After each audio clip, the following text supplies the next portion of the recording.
In Cowboys safety, Xavier Woods will be joining us in studio to talk all things Cowboys. That should be interesting. But first, we do have to talk about Joe Burrow and the LSU Tigers. Nothing fazed the Heisman winner last night in the national championship game against Clemson. LSU found themselves in a 17-7 hole in the second quarter to a team who had won 29 straight games. Burrow responded by scoring 3 unanswered touchdowns to go into the half with a 28-17 lead. From there, it was all LSU. Extended their lead in the second half and went on to win 42-25 thanks to Burrow's 465 passing yards and 6 total touchdowns. So, Shannon, how impressive was LSU's comeback? Skip, it was very impressive considering that they were down 10 points and who they were down to. Skip, when they dropped 63 on Oklahoma, he was like, well, that's Oklahoma. Oklahoma doesn't play defense. Their defense is their offense, and Jalen Hurts putting pressure on you, forcing you to score a bunch of points. Everybody put 63 on Oklahoma. Okay. Yeah. But this was Clemson, the defending national champs, that was leading the nation in scoring defense. Skip, they were averaging giving up 151 passing yards per game. And in 14 games, they had given up 9 passing touchdowns. Joe Burrow, against the #1 scoring defense and the #1 pass defense in the nation, got 5 touchdown passes, a drop touchdown, and they took a knee on the 5. That's what he did. Skip, early on, you could see it took him about a quarter and a half to figure out exactly what Clemson was doing. Because what LSU does, it's a pro-style offense, Skip, and we call it scat protection, which all the eligible receivers is always releasing. Clemson was blitzing that formation. So it just took them a while. Hold on. We can't hold the ball back here. We got to get this ball out quick. They started running jailbreak screens, getting linemen out there, and all of a sudden they're picking up yards. They started getting the ball, 3-step drops, getting the ball out, letting those speedy receivers make plays. And then they bring the blitz from one side, Joe Burrow, quarterback draw on the other side, picking up 10, 15 yards. Skip, he was unbelievable, the poise that which he showed. But you shouldn't be surprised because they've been the best team all year long, Skip. And Joe Burrow, what he was able to do, they beat 7 top 10 teams at the time of they playing them.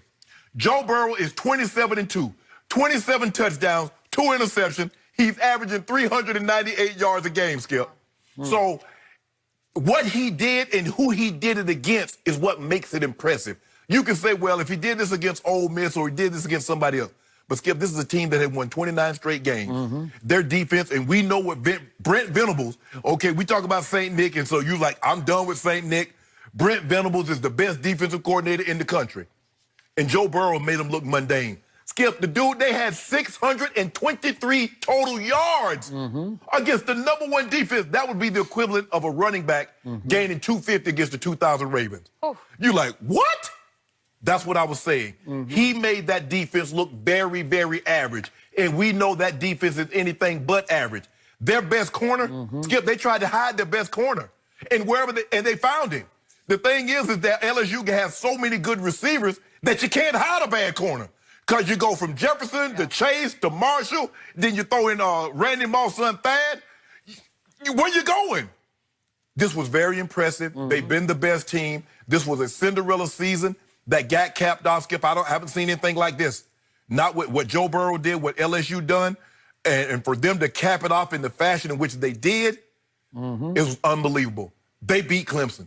This was, you know, you can dress it up and say, well, Trevor Lawrence had a bad game.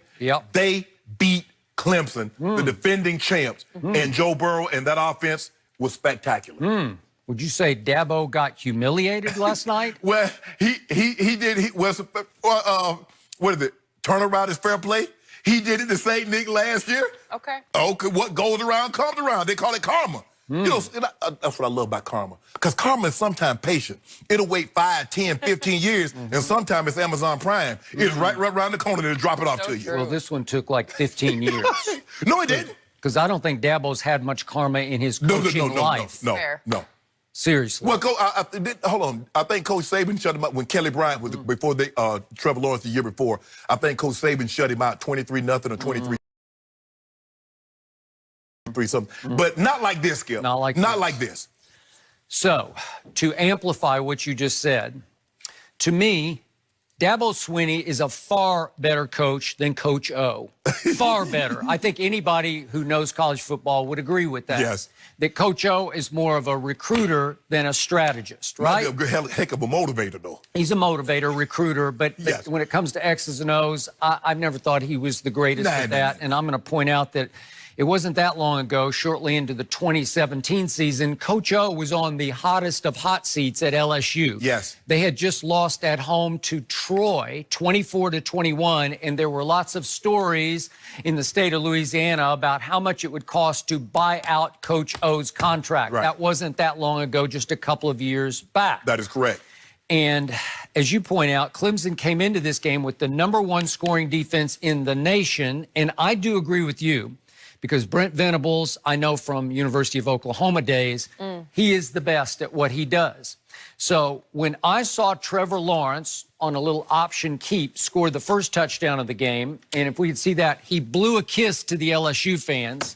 And it was like a kiss goodnight, huh? Yeah, like good night. Here we go. He scores, and then he blows a little kiss. Ooh. You barely saw it there, but he just blew. Here we go. Little kiss. There you go. It was a nice kiss. It was a nice little kiss, and it was like a good night kiss because it's very close on who is the more confident team coming into the game between LSU and Clemson because they are extreme confident programs, and Clemson for the longest time, LSU for only this year. Correct. Right? So he blows the kiss, and then the next thing I know is T. Higgins, their 6'4" receiver, takes a reverse and goes all the way home. And what did he do just before the goal line? He absolutely blew up Christian Fulton, who I'm pretty sure is going to be a first-round NFL pick at cornerback. And he KO'd him before the goal line, scored, and that made it 17-7. Clemson with about 10:38 left in the second quarter. And at that moment, I sat back and I thought, you know what? Coach O and his group, they're in big trouble right now because this is Dabo. Yes. And what do I know about Dabo? Well, he did annihilate St. Nick's team last year, 44-16, and that was after the semifinal game in which they just absolutely crushed Notre Dame 30-3. Yes. And then I can go back to games like in 2016, they beat Ohio State 31-0 in the semifinal before they beat Alabama to win the national championship. And I'll go back to my days with my Oklahoma team against Dabo. Baker Mayfield played him in a semifinal game and lost 37-17, and it wasn't that close, trust me. And then there, once upon a time, if we can go back to early Dabo against Bob Stoops, he beat Bob Stoops in a bowl game called the Russell Athletic Bowl, 40-6. I'm just telling you, Clemson is a steamroller. They just crush people. And Dabo always gets his teams up to play. Right. You never have to worry about them, but they were down. They come ready to play. So I read a story on ESPN.com that there was a big surge of what they call sharp money late in the day yesterday on Clemson, which made the spread a lot closer because the people in the know like the Tigers from Clemson over the Tigers from LSU because all the stupid money was on LSU that didn't turn out so stupid after a while. So what happened from that moment on? To your point, LSU outscored Clemson the rest of the way 35-8.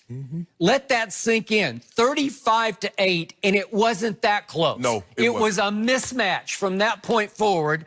And Jamar Chase, who did win the Blitnikoff Award, was being covered by Clemson's best corner, A.J. Terrell, and he just couldn't cover him. It was a mismatch. It's like, where's Jamar? I'll throw it to Jamar again. That's your best guy. Well, if that's your best guy, where can you put him now, Skip? I don't know because now you got mismatches everywhere.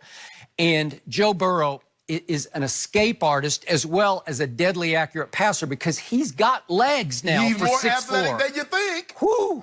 And again, he's not as fast as Trevor Lawrence is down the field because once Trevor Lawrence gets uncorked, once he gets those long legs unwound,